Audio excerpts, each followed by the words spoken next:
Lapangan Merdeka dituntut sebagai cagar budaya. Kesiapan dapur MBG diperiksa. PT Agin Gold Resources bina ibu rumah tangga.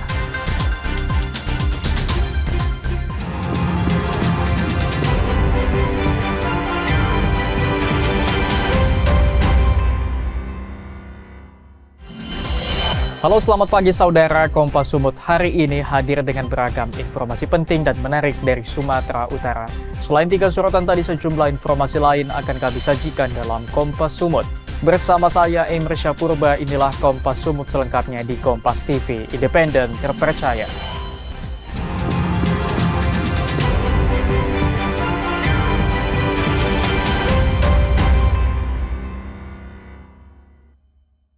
Saudara, revitalisasi lapangan Merdeka Medan dinilai tidak mengembalikan fungsinya sebagai tempat bersejarah meski sudah ditetapkan sebagai cagar budaya tingkat kota. Koalisi Masyarakat Sipil di Medan menggugat agar lapangan Merdeka dijadikan cagar budaya nasional. Lapangan Merdeka Medan dengan luas 4,8 hektar merupakan lokasi bersejarah tempat proklamasi kemerdekaan Indonesia wilayah Sumatera Timur. Sejarah ini menjadi alasan kuat Koalisi Masyarakat Sipil menggugat agar lapangan Merdeka selayaknya menjadi cagar budaya sehingga terhindar dari pengelolaan lapangan komersial. Tahun 2021, Wali Kota Medan telah memutuskan lapangan Merdeka menjadi cagar budaya kemudian direvitalisasi. Namun revitalisasi tidak sesuai dengan yang diharapkan. Menurut Koordinator Koalisi Masyarakat Sipil Miduk Huta Barat, revitalisasi dinilai mengarah pada komersialisasi dengan adanya pembangunan area komersial 2 lantai di bawah tanah. Ini merawat setiap cagar budaya yang ada di lokal dia. Ini ada yang diabaikan, kok mau jadi dibuatnya lagi tempat-tempat yang aneh-aneh. Taman Ria tadi bahasanya Pak Burhan. Nah, kita sebenarnya mau mengingatkan itu aja.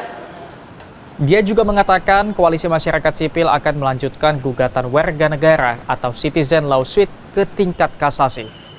Meskipun sebelumnya Pengadilan Tinggi memperkuat putusan Pengadilan Negeri Medan yang menyatakan gugatan tidak dapat diterima. Sementara kuasa hukum Koalisi Masyarakat Sipil Redianto Sidi Jambak mengatakan pihaknya tidak menggugat hasil revitalisasi, namun menuntut agar lapangan Merdeka Medan menjadi cagar budaya tingkat nasional. Atas putusan Pengadilan Tinggi itu kita sudah mengajukan kasasi 17 Maret dan sudah kita upload memori kasasinya pada 7 April yang lalu. Ada 2 poin utama yang kita persoalkan dalam memori kasasi kita. Yang pertama bahwa judek faksi, Hakim PN dan Hakim PT itu tidak menerapkan pembuktian dalam gugatan itu. Ada 3 unsur utama yang harus dilindungi di lapangan Merdeka Medan, yakni hamparan lapangan, pohon tiram besi, serta memori bersejarah lapangan Merdeka Medan. Roganda Malau, Kompas TV, Medan, Sumatera Utara. Saudara, seorang dokter pemilik klinik di Medan tega menganiaya dokter rekan sejawatnya. Pelaku merebut telepon genggam korban dan memukul korban hingga luka. Diduga karena takut rahasia kriminalnya terbongkar, seorang dokter spesialis kulit di Deli Serdang tega menganiaya rekannya. Kasus yang terjadi November lalu ini berbuntut panjang. Korban Dwiana Susi Simbolon yang merupakan dokter di klinik Azizi, Kampung Lalang, Deli Serdang ini melaporkan dokter RI pemilik klinik ke Polrestabes Medan. Menurut pengakuan Dwiana, saat itu dirinya sedang berbicara dengan terduga pelaku. Kemudian korban menerima telepon dari orang tuanya. Namun pelaku curiga dan langsung merampas handphone korban serta melakukan penganiayaan hingga korban luka-luka. Korban Dwiana Susi Simbolon memastikan penganiayaan yang dialaminya tidak ada berhubungan dengan kinerjanya sebagai dokter di klinik.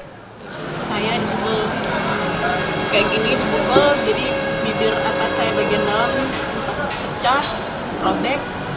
Terus rahang saya juga sini sempat lebam. Saya jatuh tersungkur, di situ saya dihajar membabi buta. Kayak seolah kayak dia lagi mengajar binatang kayak gitu. Ini sempat lebam semua sini, paha saya juga. Udah gitu subur. Di situ dia ambil handphone saya paksa, terus dipaksanya saya untuk buka handphone. Sementara kuasa hukum korban Redianto Sidi mengatakan pelaku telah menjadi tersangka. Korban berharap kepolisian dapat mengungkapkan kejahatan pelaku.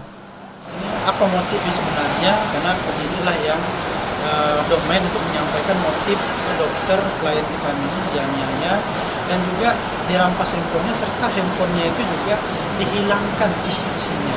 Ini ada apa? Ini domainnya ke penyidik. Hingga saat ini kepolisian telah memeriksa dan menemukan bukti cukup terhadap pelaku. Roganda Malau, Kompas TV, Deli Serdang, Sumatera Utara. Saudara, insiden keributan antara anggota DPRD Sumatera Utara dengan pramugari berbuntut panjang. Maskapai Wings Air resmi melaporkan anggota DPRD Sumut tersebut ke Polres Nias. Maskapai Wings Air secara resmi melaporkan Megawati Zebua, anggota DPRD Sumatera Utara, ke Polres Nias pada Kamis siang kemarin. Laporan ini menyusul adanya dugaan kontak fisik antara pramugari Wings Air dengan Megawati Zebua di dalam pesawat saat akan terbang ke Bandara Kuala Namu pada 13 April lalu. Pihak maskapai memastikan langkah hukum yang ditempuh sebagai wujud tanggung jawab dan profesionalisme maskapai atas keselamatan dan keamanan penumpang di dalam penerbangan. Untuk itu, Wings Air menghormati tahapan-tahapan atau langkah-langkah yang dijalankan, serta memberikan ruang sepenuhnya kepada aparat kepolisian dalam menangani kasus ini.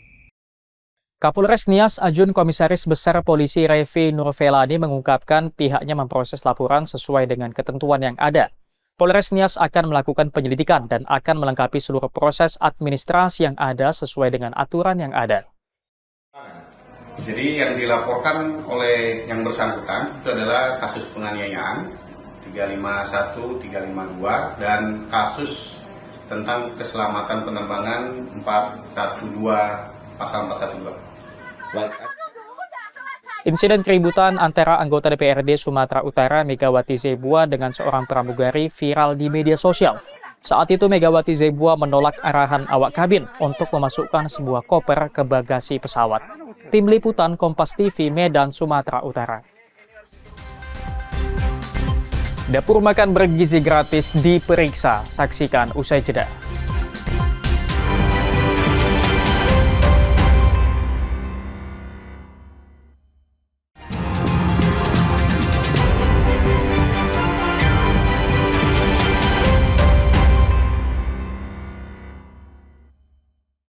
Masih bersama saya Emir Syahpurba dalam Kompas Sumut. Saudara, pelaksanaan makan bergizi gratis di Kota Binjai mendapat pantauan langsung oleh Wakil Menteri Kependudukan dan Pembangunan Keluarga Ratu Ayu Isyana Bagus Oka. Dapur umum diperiksa. Wakil Menteri Kependudukan dan Pembangunan Keluarga Indonesia Ratu Ayu Isyana Bagus Oka memastikan program makan bergizi gratis MBG di Kota Binjai, Sumatera Utara. Dalam lawatannya, Ayu meninjau lokasi dapur pemenuhan pelayanan gizi atau SPPG dan memastikan program MBG dapat terpenuhi dengan baik. Ayu yang juga Wakil Kepala Badan Kependudukan dan Keluarga Berencana Nasional atau BKKBN memberikan makanan bergizi gratis pada ibu hamil dan anak-anak di bawah umur 2 tahun. Harapannya agar warga dapat bebas dari stunting. Layanan Satuan Pemenuhan Pelayanan Gizi SPPG Kota Binjai untuk saat ini masih ada 1 tempat. Namun, Ayu Isyana menilai proses pelaksanaannya sudah cukup baik. Diharapkan layanan terus bertambah untuk memenuhi kebutuhan gizi anak-anak dan ibu hamil. Setelah memastikan penyaluran MBG ke masyarakat berjalan lancar, Ratu Ayu Isyana turut mengantarkan makanan MBG ke sejumlah rumah warga di kawasan Binjai Utara dan Binjai Timur dengan menggunakan sepeda motor. Ini kami hadir ke Kota Binjai untuk dalam rangka ada launching gerakan Ayah Teladan Indonesia di seluruh Indonesia. Dan sebelum acara yang diinisiasi oleh Kementerian Kependudukan dan Pembangunan Keluarga, kami juga menyempatkan untuk melihat langsung pelaksanaan makan bergizi gratis atau MBG untuk ibu hamil, ibu menyusui, dan anak-anak di bawah usia 2 tahun. Karena seperti kita ketahui, 1000 hari pertama kehidupan ini merupakan waktu yang sangat penting, masa yang sangat krusial untuk pencegahan stunting. Lawatan ini mendapat antusias warga. Warga Binjai bilang pemerintah selayaknya memberikan perhatian lebih pada warga, terlebih yang kurang mampu di kota Binjai. Disuruh jaga kesehatan, jaga makan, jaga pola sehatnya juga. Nah, dengan kedatangan Bu Amen harapannya apa nih, Bu? Ya semoga bisa ngebantu masyarakat di sini juga. Masyarakat di sini seperti apa keadaannya? Yang perlu diperhatikan lagi. Pemerintah menargetkan dengan program makan bergizi gratis, kualitas masyarakat Indonesia meningkat, terutama di tingkat pelajar. Dedi Zulkifli Terigan, Kompas TV, Binjai, Sumatera Utara. Saudara, ribuan jemaat Kristiani Kota Medan hadiri ibadah Paskah di Gereja Kristen Protestan Indonesia. Jemaat diimbau agar terus menyebarkan kebaikan. Menjelang malam, warga Kristiani baik orang tua hingga pemuda jemaat Kristiani Padang Bulan berdatangan memadati Gereja Kristen Protestan Indonesia di Jalan Pamen Medan. Diperkirakan gereja GKPI Pamen Padang Bulan mampu menampung hingga 2.000 jemaat. Jemaat tampak antusias memperingati Hari Paskah bersama teman dan sanak saudara. Pada Hari Paskah ini, ibadah Paskah digelar sebanyak 4 gelombang. 2 gelombang pagi dan siang, 2 gelombang lainnya sore dan malam. Seluruh kursi penuh oleh jemaat hingga keluar gereja. Mereka umumnya anak-anak muda yang merupakan mahasiswa yang kuliah di kampus Putar Padang Bulan Medan. Ada beberapa pesan Paskah yang diimbau pada jemaat dalam peringatan Paskah tahun ini.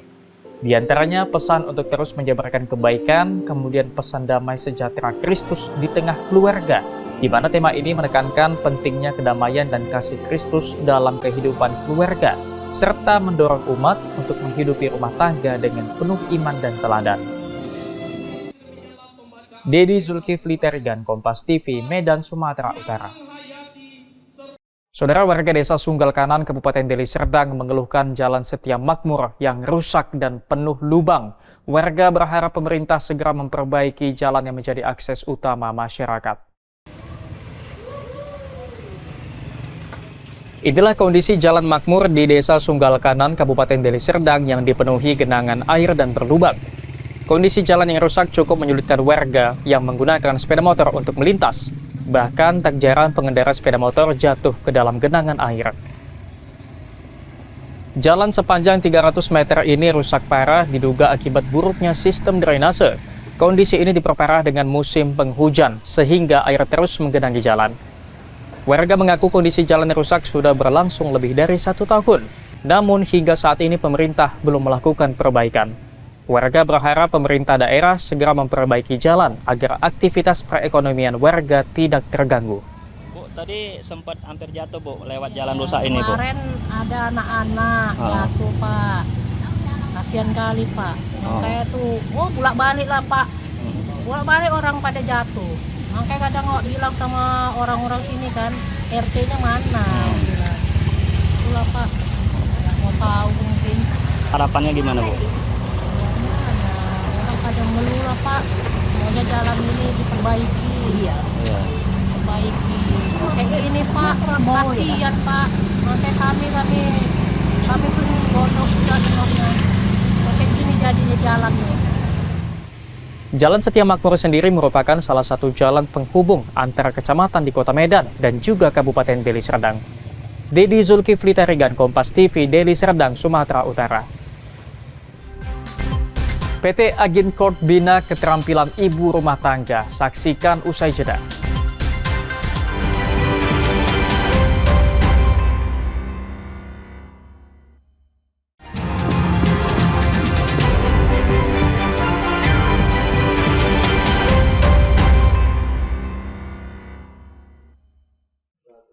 Masih bersama saya, Emir Syahpurba dalam Kompas Sumut. Saudara, sebuah pulau kecil di bagian utara Kota Medan menjadi rumah bagi ribuan burung endemik dan burung migran dari belahan bumi utara. Pulau seluas 1,3 hektar ini juga menjadi benteng alami saat air laut pasang. Berada di bagian utara Kota Medan, tepatnya di seberang Laut Belawan, Pulau Burung menjadi persinggahan banyak burung. Tidak hanya burung endemik Sumatera, melainkan burung migran dari belahan bumi utara. Terdapat 2 spesies burung migran yang terdata di Pulau Burung seperti burung gajahan benggala yang berasal dari Rusia atau belahan bumi bagian utara dan burung trinil. Burung-burung migran ini biasanya datang antara bulan November hingga Februari. Kelompok masyarakat pemerhati mangrove mengaku pulau burung ini awalnya hanya memiliki luas setengah hektar pada tahun 2011. Setelah rutin dilakukan penanaman mangrove, kini pulau burung memiliki luas 1,3 hektar.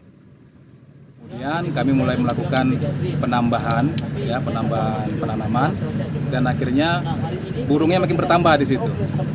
Nah, ini memang seharusnya sudah menjadi konservasi kita karena ini adalah Kota Medan. Ya.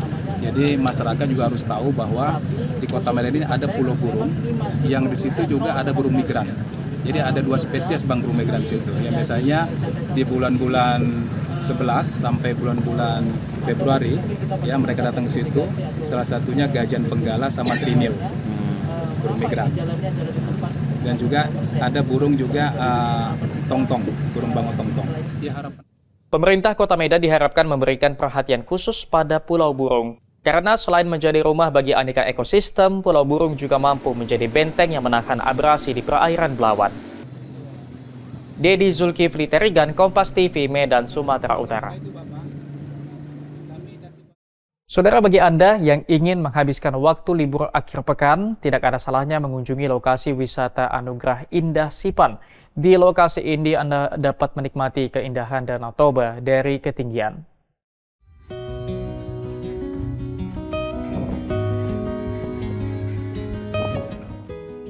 Terletak di Desa Sipan Tigaraja, Kabupaten Simalungun, lokasi wisata Anugerah Indah Sipan menjadi salah satu destinasi wisata favorit untuk menghabiskan liburan akhir pekan. Di lokasi ini, wisatawan disuguhi dengan keindahan panorama Danau Toba dari ketinggian. Tidak heran, lokasi ini menjadi lokasi favorit bagi wisatawan untuk bersuah foto. Berbagai fasilitas disediakan oleh pengelola. Salah satunya lokasi untuk berkemah yang cukup digemari wisatawan yang berkunjung ke lokasi ini. Seperti yang dilakukan oleh Nailah, salah seorang pengunjung asal Kota Medan yang memilih untuk berkemah. Menurutnya, lokasi wisata Sipan sangat nyaman untuk berkemah karena fasilitasnya yang lengkap. Dan yang pastinya tempat ngecampnya juga benar-benar nyaman banget kayak gitu. Fasilitas di sini juga udah lengkap. Jadi untuk yang mau ngecamp kayak saya itu cuman ya udah bawa tenda sama bawa peralatan untuk dimakan aja gitu Kak. Karena di sini kayak toilet, air bersih itu semuanya udah ada. Oh gitu. Kakak tahu dari lokasi ini dari mana? Dari media sosial dan dari teman deket sih Kak. Karena dia memang seorang traveler dan dia merekomendasikan untuk kesini gitu. Awalnya, lokasi wisata Anugerah Sipan ini hanyalah bukit hutan pohon pinus yang kemudian terbakar. Pasca kebakaran, lokasi ini dibenahi dan dijadikan lokasi wisata untuk umum. Untuk menikmati pesona wisata Anugerah Indah Sipan ini, pengunjung hanya perlu mengeluarkan biaya masuk sebesar Rp5.000 per orang. Tim Liputan Kompas TV, Simalungun, Sumatera Utara. Saudara, keterampilan ibu rumah tangga di kawasan Tambang Emas Martabe berkembang hingga menjadi penggerak perekonomian desa. Mereka dibina PT Agincourt Resources agar kreatif di berbagai bidang. Dalam meningkatkan kualitas hidup masyarakat, PT Agincourt Resources selaku pengelola Tambang Emas Martabe tidak hanya menyerap tenaga kerja lokal, mereka juga turut membina kelompok masyarakat. Kalangan ibu rumah tangga di desa di Kecamatan Batang Toru dan Muara Batang Toru kini telah menjadi penggerak ekonomi lokal melalui program pemberdayaan PT Agincourt Resources. Jumlahnya sudah mencapai 200 orang yang didominasi ibu rumah tangga. Ibu rumah tangga ini bahkan mampu menjadi tulang punggung keluarga. Make-up artis Eka Sriwayuni tidak pernah berpikir untuk menjadi penata rias, namun dengan fasilitas latihan yang dia dapatkan, kini dia mampu memberikan penghasilan tambahan. Pernah tahu yang namanya make-up, nggak pernah coba. Tapi kemarin PT Air ada pelatihan. Nah, saya cobalah ikut pelatihan dari PT Air itu. Dan di situ kami ada pelatihan selama 2 kali dalam 1 bulan. Dan tambahannya ada workshop juga 1 kali itu. Nah dari situ saya jadi tahu nama teknik makeup tuh, jadi tahu, jadi peralatannya, jadi mengenali peralatannya. Nah, Pengelola Batik Tapanuli Selatan, Santi Budi Lestari, lebih memilih jadi pembatik meski awalnya tidak memiliki keahlian.